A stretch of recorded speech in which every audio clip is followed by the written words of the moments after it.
Ukuhlupha komzalwane enkonzweni, ukuhlupha komzalwane ekhaya. Ukuhlupha komzalwane enkonzweni, ukuhlupha komzalwane ekhaya. Okusho ukuthi unihlupha nje ebandleni, lento usuka nayo ekhaya. Hayi ukuthi ufundiswa yona ekhaya. Inkingi kuye, inkingi naye. Okusho ukuthi usuka nayo lento ekhaya, hayi ukuthi into yasekhaya kubo. Kodwa lento usuka nayo ekhaya ngoba nasekhaya uyayi-apply, nasekhaya uyahlupha. Akakwazi umuntu ukuhlupha endaweni la kumele abe right khona.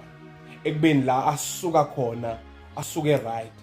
Okusho ukuthi once umuntu uyahlupheka enkonzweni indawo la umuntu kumele abonakalise khona ukulunga, kodwa uma ayi problem la kule area la esimdinga ukuthi abonakalise inhlonipho khona kodwa angayibonakalisi, abonakalise uthando khona kodwa angalibonakalise, la abuya khona ekhaya kunjani. Okusho ukuthi ukuhlupha kwalomuntu lo hayi ukuthi unihlupha la enkonzweni nakafika ekhaya uba right. Akukwazi, it's impossible ukuthi umuntu anihluphe la enkonzweni nisangane because of yena kodwa nakaphuma exaweni afike ekhaya abe right. Akakwazi lo muntu ukunikeza iproblem kangaka kulelo bandla, but nakaphuma kulelo bandla kuthiwa amen, siyobonana next week, nakafika ekhaya bayajabula. Okusho ukuthi ngesikhathi aphuma eza kini enkonzweni nabo bayaphumula. Ngesikhathi baphumula nina nje from Monday to Saturday uma ningamboni nani niyaphumula. Ngoba inkingi umzalwane oyinkingi enkonzweni, ngoba enkonzweni yindawo la silungisa khona icharacter. Okusho ukuthi nomoya osuka nawe ekhaya nawufika enkonzweni ufuna ushiye. Noma ungaba umzalwane one-violence, kodwa le violence uyiqala ekhaya, awulwe enkonzweni uma ungumzalwane. Aniphendulani ngabazalwane enkonzweni.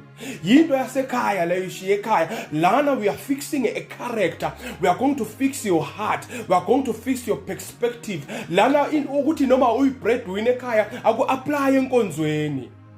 Ngoba kwakona la enkonzweni uphila lobo breadwinner, ngoba nasekhaya uyi-breadwinner, ubaphathisa ukuthi wena uyi-breadwinner. Umzalwane oyi-problem enkonzweni is most likely kuba yi-problem nasekhaya. Akakwazi ukulunga lo muntu ekhaya abe inkinga kubazalwane. Once umuntu waba inkinga enkonzweni, inkonzo indawo e-peaceful ngenye indlela. Inkonzo indawo emnandi ngenye indlela, but kunabantu abanga-enjoy ukukhonza because of lowo muntu lowo. The very same person kunabantu abangakujabulela ukuhlala naye ekhaya. Uma yothola umshado nje mhla yophuma bojabula kabi, but bombona phambili.